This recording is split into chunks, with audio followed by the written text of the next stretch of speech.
Yun,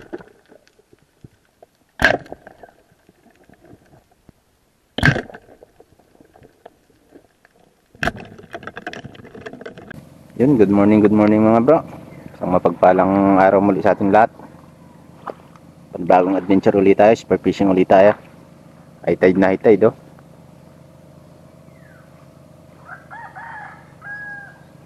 Dito lang tayo sa tapat at mahirap maglakad papunta dun sa Binevista. Tubig lahat dadaanan natin. Yun, maraming salamat nga pala sa lahat ng nanonood ng aking video. At kung bago ka pala at napadaan lang, baka naman mga bro, pa-support naman, pa-subscribe naman. Pakit na rin ang notification bell para updated kayo sa lahat ng video ng aking ginagawa. Yan, sana malinaw rito. Ganda ng mayon, kitang kita. Yun, no? Clear na clear. Tara, huwag natin patagalin mga bro. Let's go! Big shout out nyo pala sa ating mga subscriber.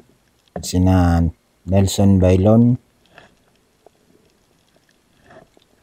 Nobe Aribalo, at pasupport na rin mga bro kay Kasubad Fishing Vlog, pati na rin kay Sagay Adventure. Yun, pasupport mga bro, mga kapwa natin espero dito. Rubbers loaded. Let's go mga bro. Yung first trap natin, nakakita tayo dito sa may bato ng triggerfish o pugot. Kaya ito yung gagamitin natin, yung malit nating pana. Try nating hanapin. Paborito kasi ito ng mga anak ko eh. Sarap to pang ihaw o kaya prito. Ayun, kita na natin. Kapul ka. First fish natin mga bro. Triggerfish o pugot.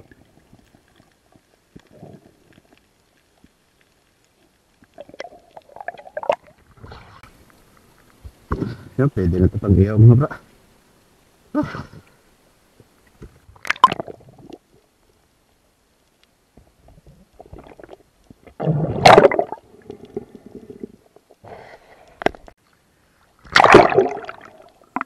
Next drop tayo. Try nating tingnan kung nandito yung mailap na luba.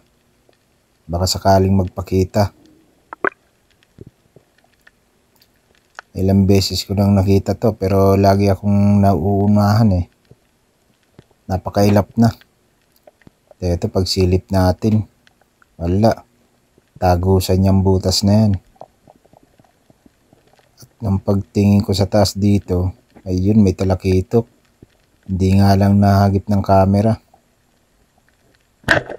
Yun, sa pool. Second fish natin, talakitok. Hindi ko napansin na nakatungo na pala yung camera dito. Kaya hindi masyadong mahagip yung mga long distance.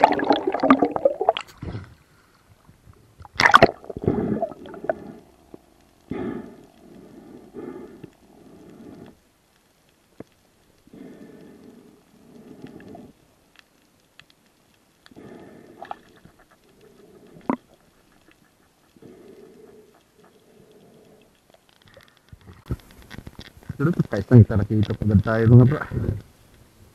Thank you Lord.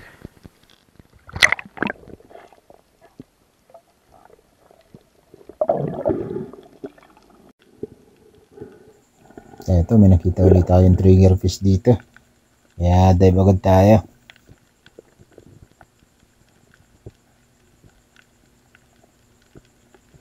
Pwede na ito pandagdag sa ihawin. Masarap na rin ito.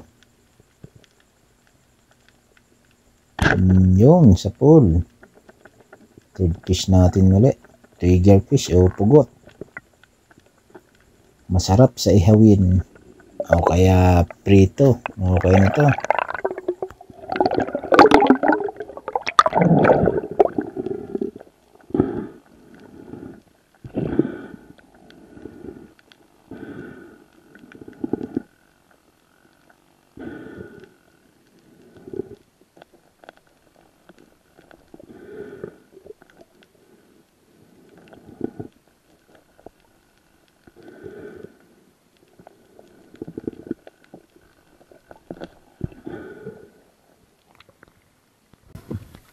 ihawin na rin to mga bro.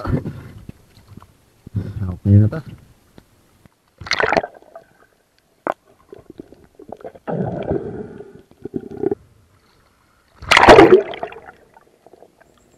Next drop. Try nating mang-ambush dito mga bro. Baka sakaling may dumaan na malaking isda. Dito muna tayo sa may bato. Kapit lang muna tayo.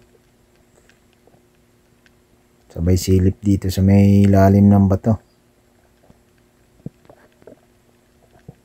Eto, palingon-lingon tayo. Baka sakaling may malaking isda. At ayun, may nakita ako rito. Nakatalikod. Surahan. Tiyong. Mukhang hindi natin tinamaan mga bro. Katalikod kasi. Pero nung pag-angat natin ng line mga bro, ayun, dala-dala. Tinamaan pala, na barbecue pala, kaya di natin napansin tinamaan. Sa buntot yung tama. Pero tagos dun sa may ulo niya, oh. Kala ko hindi tinamaan. Ihawin na naman to. Sa barbecue mga bro. Kala ko hindi tinamaan.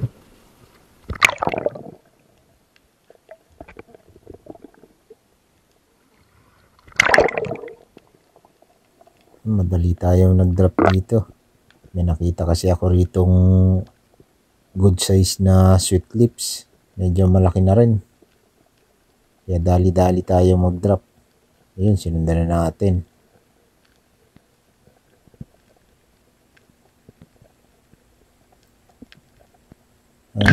At ayun, sa pool. Pasensya na kayo mga bro at hindi talaga makita sa video gawa ng nakatungo yung camera. Pero pag malapitan, magandang kuha niyan.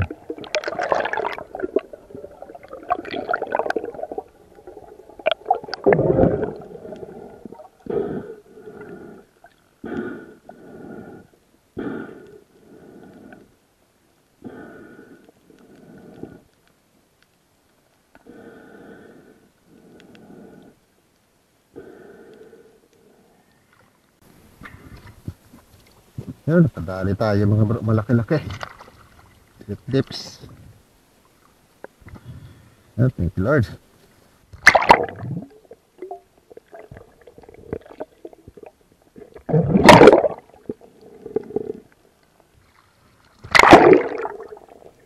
Last drop na natin to mga bro at medyo malabo na rin talaga. Pero dinaanan ko yung nakitaan ko dito nung nakaraang araw ng luba. Try natin baka nandito. At yun, nung pag-flashlight natin, ayun oh, palabas yung ulo. Yun, sa pool. Tinira agad natin. Kaso nahirapan pa tayong ilabas. Sumabit yung katawan niya sa loob. Maliit lang kasi yung butas. Kaya subukan pa rin natin, baka mahila natin. At ayun na nga, lumabas na mga bro. Dali tayo ng grouper. Okay na to, good size na rin to. Uy! Dali na naman ang grouper. Good size na rin to. Balit lang na para yung gamit natin, oh. Ah, thank you Lord.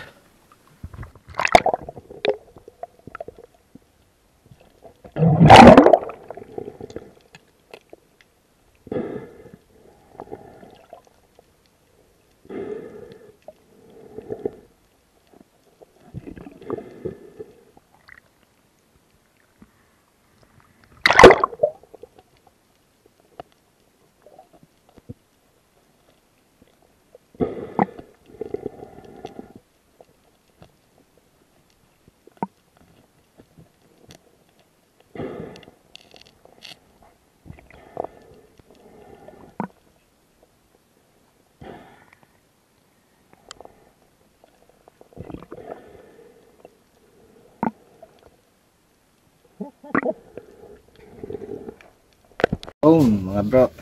Gawin na tayo. Ito ulit, huli natin, no? Isang sweet lips o alatan tawag dito sa amin. Tsaka grouper. Tsaka isang talagitok ulit. Halos puro ihawin na to, oh. Pugot, trigger fish, tsaka isang surahan.